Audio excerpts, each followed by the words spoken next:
سورہ زخرف کا 7واں رکوع اور 25ویں پارے کا 13واں رکوع۔ اللہ رب العالمین نے ارشاد فرمایا، یا عبادی، ان سے فرمایا جائے گا اے میرے بندو، یعنی جو متقی پرہیزگار لوگ ہیں، آپس میں ایک دوسرے کے دوست ہیں، کل بروز قیامت ان سے فرمایا جائے گا اے میرے بندو، لا خوف علیکم اليوم ولا انتم تحزنون، آج نہ تم پر خوف نہ تم کو غم ہو، یعنی آج نہ تم پر کوئی خوف ہے اور نہ تمہیں کوئی غم ہوگا۔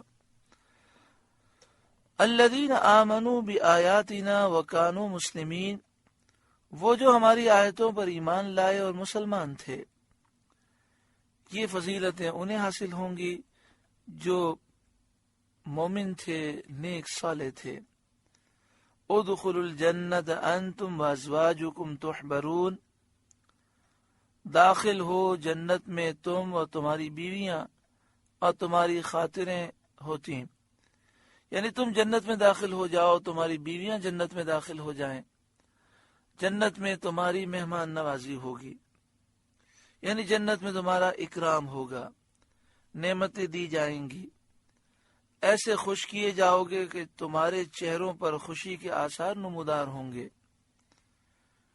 یطاف علیہم بصحاف من ذہب واکواب، ان پر دورہ ہوگا سونے کے پیالوں اور جاموں کا، یعنی خدام سونے کے پیالوں اور سونے کے گلاسوں میں مشروبات لے کر ان کے چاروں طرف گھومیں گے اور انہیں پیش کریں گے۔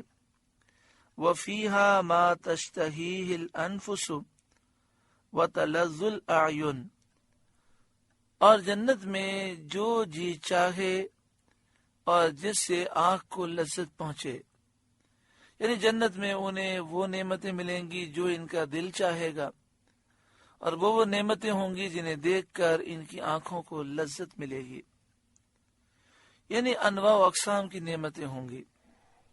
بعض چیزیں ایسی ہوتی ہیں جنہیں دیکھنے سے لذت ملتی ہے، تو جنت میں وہ نعمتیں ہیں جنہیں دیکھ کر آنکھ لذت پائے گی، وہ نعمتیں ہیں، ایسی آوازیں ہیں جنہیں سن کر کان لذت پائیں گے، جو دل چاہے گا اللہ عطا فرمائے گا۔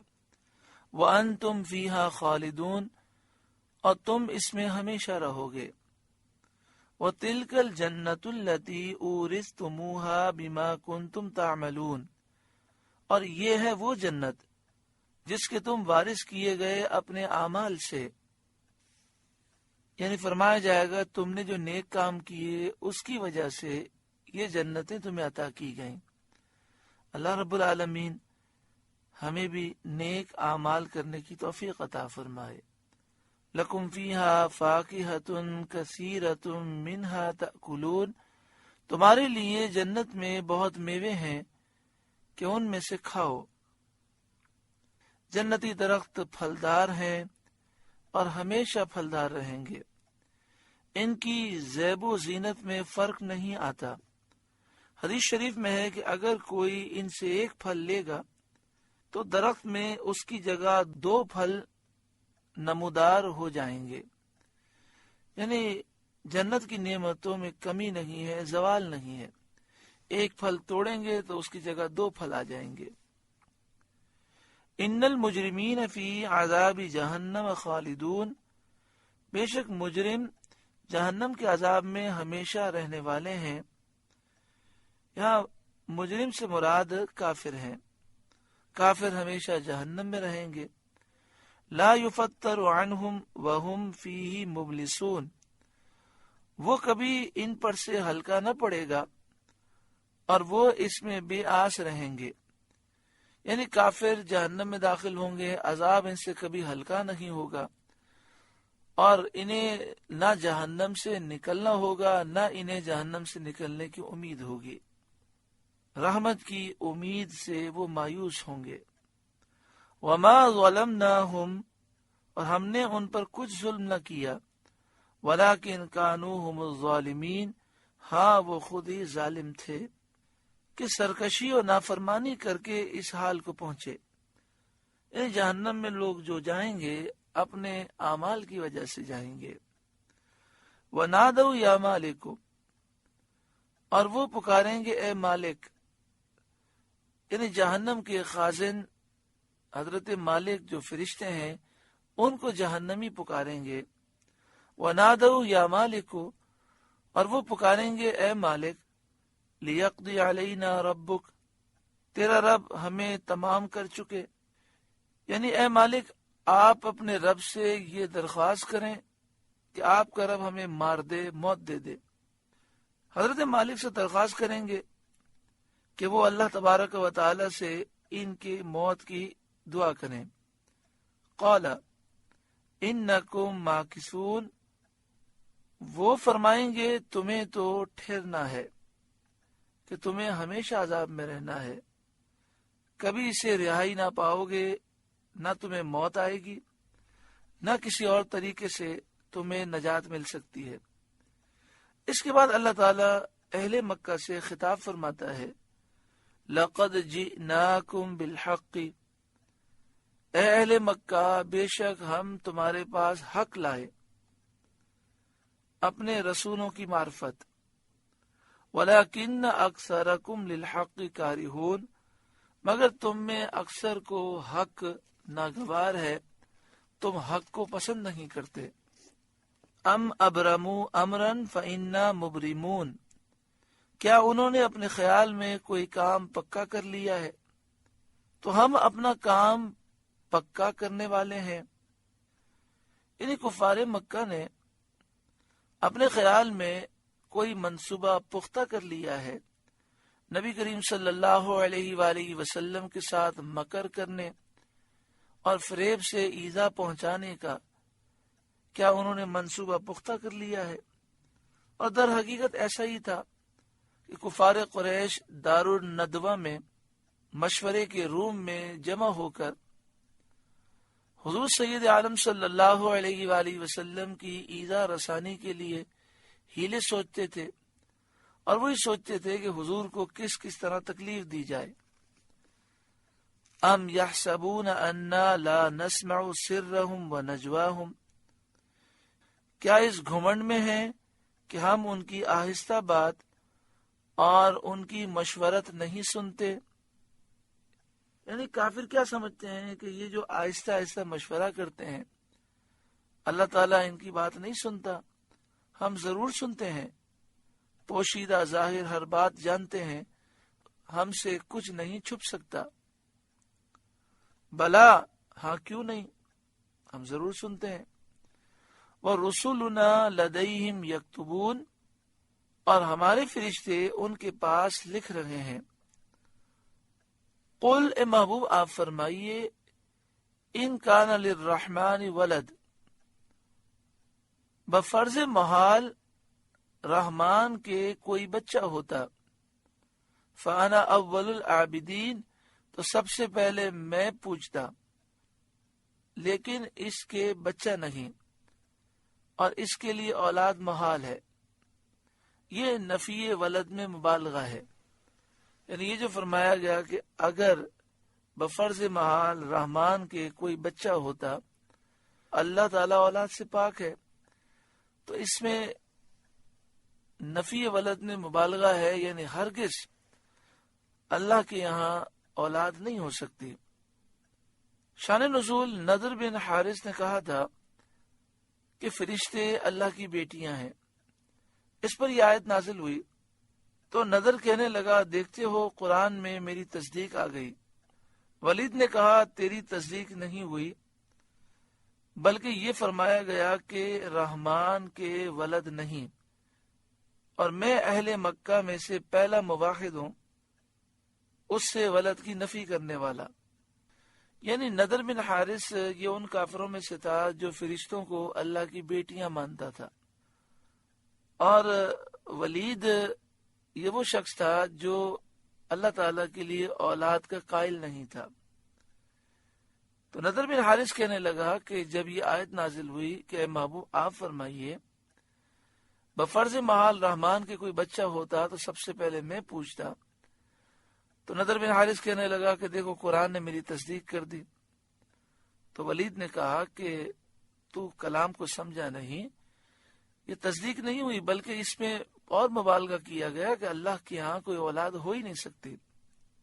آگے ارشاد فرمایا سبحان رب السماوات والارض رب العرش عما یصفون، پاکی ہے آسمانوں اور زمین کے رب کو، عرش کے رب کو، ان باتوں سے جو یہ بناتے ہیں اور اس کے لیے اولاد قرار دیتے ہیں، اللہ تعالیٰ اس سے پاک ہے۔ فذرہم یخوضوا ویلعبوا، تو آپ انہیں چھوڑ دیں کہ بےہودہ باتیں کریں اور کھیلیں، یعنی جس لغو باطل میں ہیں اسی میں پڑے رہیں، آپ انہیں چھوڑ دیں۔ حتی یلاقوا یومہم الذی یوعدون، یہاں تک کہ اپنے اس دن کو پائیں جس کا ان سے وعدہ ہے، جس میں عذاب کیے جائیں گے، اور وہ روز قیامت ہے۔ یعنی محبوب آپ انہیں چھوڑ دیں، یہ قیامت کے دن عذاب پائیں گے۔ وَهُوَ الَّذِي فِي السَّمَاءِ إِلَٰهٌ وَفِي الْأَرْضِ إِلَٰهٌ، اور وہی آسمان والوں کا خدا ہے اور زمین والوں کا خدا، یعنی وہی معبود ہے، آسمان و زمین میں اسی کی عبادت کی جاتی ہے، اس کے سوا کوئی معبود نہیں۔ وَهُوَ الْحَكِيمُ الْعَلِيمُ، اور وہی حکمت و علم والا ہے۔ وَتَبَارَكَ الَّذِي لَهُ مُلْكُ السَّمَاوَاتِ وَالْأَرْضِ وَمَا بَيْنَهُمَا، اور بڑی برکت والا ہے وہ کہ اسی کے لیے ہے سلطنت آسمانوں و زمین کی اور جو کچھ ان کے درمیان ہے۔ وَعِندَهُ عِلْمُ السَّاعَةِ، اور اسی کے پاس ہے قیامت کا علم۔ وَإِلَيْهِ تُرْجَعُونَ، اور تمہیں اسی کی طرف پھرنا ہے۔ وَلَا يَمْلِكُ الَّذِينَ يَدْعُونَ مِن دُونِهِ الشَّفَاعَةَ إِلَّا مَنْ شَهِدَ بِالْحَقِّ، اور جن کو یہ اللہ کے سوا پوچھتے ہیں شفاعت کا اختیار نہیں رکھتے، ہاں شفاعت کا اختیار انہیں ہے جو حق کی گواہی دیں، یعنی جو اللہ تعالیٰ کی توحید کی گواہی دیں، جو مومن ہیں۔ وَهُمْ يَعْلَمُونَ، اور علم رکھیں اس بات کا کہ اللہ ان کا رب ہے، ایسے مقبول بندے ایمانداروں کی شفاعت کریں گے۔ وَلَئِن سَأَلْتَهُم مَّنْ خَلَقَهُمْ، اور اگر تم ان سے پوچھو کہ انہیں کس نے پیدا کیا، یعنی مشرکین سے اگر یہ پوچھو کہ تمہیں کس نے پیدا کیا، لَيَقُولُنَّ اللَّهُ، تو وہ ضرور کہیں گے اللہ نے، اور اللہ تعالیٰ کے خالق عالم ہونے کا اقرار کریں گے، وہ کہیں گے ساری کائنات کو اللہ نے بنایا۔ فَأَنَّىٰ يُؤْفَكُونَ، تو کہاں اوندھے جاتے ہیں، اور باوجود اس اقرار کے اس کی توحید کو کیوں نہیں مانتے اور توحید اور عبادت سے کیوں پھرتے ہیں۔ وَقِيلِهِ يَا رَبِّ، مجھے رسول کے اس کہنے کی قسم کہ اے میرے رب، ان هؤلاء قوم لا يؤمنون، یہ لوگ ایمان نہیں لاتے۔ اللہ تبارک و تعالیٰ کا حضور سید عالم صلی اللہ علیہ وسلم کے قول مبارک کی قسم فرمانا، حضور صلی اللہ علیہ وآلہ وسلم کے اکرام اور حضور صلی اللہ علیہ وآلہ وسلم کی دعا اور التجا کے احترام کا اظہار ہے۔ یعنی نبی اکرم صلی اللہ علیہ وآلہ وسلم نے عرض کی اے رب، یہ میری قوم ایمان نہیں لاتی، تو اللہ تعالیٰ نے اس قول کی قسم یاد فرمائی۔ اس میں نبی اکرم صلی اللہ علیہ وآلہ وسلم کی شان و عظمت کا اظہار ہے، اور آپ کی دعا کی عظمت کا اظہار ہے، اور آپ کی ذات کی عظمت کا اظہار ہے۔ فَاصْفَحْ عَنْهُمْ، تو ان سے درگزر کریں اور انہیں چھوڑ دیں۔ وَقُلْ سلام، اور آپ فرمائیے بس سلام ہے۔ یہ سلام متارکت ہے،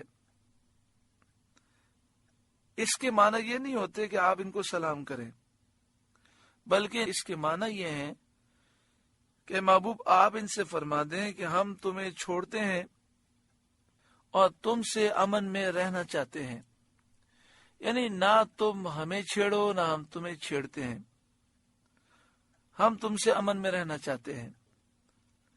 لیکن صد الافاضل مولانا نعیم الدین مراد آبادی علیہ رحمہ تفسیر خزان العرفان میں یہ تفسیر لکھ کر فرماتے ہیں وَكَانَ هَذَا قبل الامر بالجہاد، یہ اس وقت تھا جب جہاد کی اجازت نہیں دی گئی تھی، تو فرمایا کہ ہم تم سے امن میں رہنا چاہتے ہیں، ہم تمہیں چھوڑتے ہیں۔ پھر جب جہاد کا حکم آ گیا تو پھر جہاد کے احکام مختلف ہیں۔ فَسَوْفَ يَعْلَمُونَ کہ آگے جان جائیں گے، پس ان قریب وہ جان لیں گے، اپنا انجام دیکھ لیں گے۔ جہاد کے احکام مختلف ان معنوں میں ہیں کہ مسلمانوں پہ لازم ہے کہ وہ اپنے ملک کو مضبوط کریں، اور ملک میں رہنے والے جو کافر ہیں ان کے سامنے وہ 3 اصول پیش کریں۔ یا تو وہ اسلام قبول کر لیں کافر، اگر وہ اس کا انکار کریں تو ان کے سامنے یہ پیش کریں کہ وہ جزیہ دے کر ہمارے ساتھ امن کا معاہدہ کریں، اور خاص اصولوں پر ایک معاہدہ ہوتا ہے، اگر وہ نہ کریں تو پھر ان سے جہاد کیا جائے گا۔ وہ اگر ان باتوں کو نہیں مانیں گے تو انہیں قتل کر دیا جائے گا یا یہ ملک سے فرار ہو جائیں۔ دوسرا جہاد کا اصول یہ ہے کہ اسلامی ملک جب مضبوط ہو جائے تو جو کافر ملک ہیں ان پر مسلمان اسلام کو پھیلانے کے لیے جہاد کریں، اسلامی لشکر جائے اور ان کے سامنے بھی 3 اصول رکھے۔ نمبر 1، وہ سب اسلام قبول کر لیں، اگر وہ اس سے انکار کریں تو دوسرا اصول یہ رکھا جائے کہ وہ جزیہ دے کر ہم سے صلح کا معاہدہ کر لیں، اگر وہ اس پہ راضی ہو جاتے ہیں تو ہم ان کو ان کے مذہب پہ رہنے دیں گے، لیکن ان کی حفاظت کریں گے، اور اس معاہدے میں بہت ساری شرائط ہوں گی۔ اس میں سے ایک شرط یہ ہوگی کہ اس کافر ملک میں اسلام پھیلانے میں کافر رکاوٹ نہیں بنیں گے، اور اگر یہ دوسری چیز کو بھی نہیں مانتے تو پھر ان پر حملہ کیا جائے گا اور جہاد کے ذریعے اس ملک کو فتح کیا جائے گا۔ یہ جہاد کے چند اصول ہیں۔ اللہ تبارک و تعالی امت کو قوت عطا فرمائے۔ دوسرے کافر ملک پر حملہ کر کے اسلام کی دعوت دینے کی تو آج مسلمانوں میں طاقت نہ رہی، حال یہ ہے کہ اپنے ملک کی بھی حفاظت نہ کر سکے، اور اپنے ملک میں اسلامی قوانین کو بھی نافذ نہ کر سکے۔ پاکستان اسلام کے نام پر بنا، دعا کریں اللہ تعالیٰ پاکستان کو اسلام کا قلعہ بنائے اور اسلامی نظام مصطفیٰ اس ملک میں نصیب فرمائے۔ سورہ زخرف کا درس مکمل ہوا۔ اللہ تعالیٰ اس سورہ مبارکہ کے نور سے ہمارے قلوب کو روشن اور منور فرمائے، آمین بجاہ سید المرسلین صلی اللہ علیہ وآلہ وسلم۔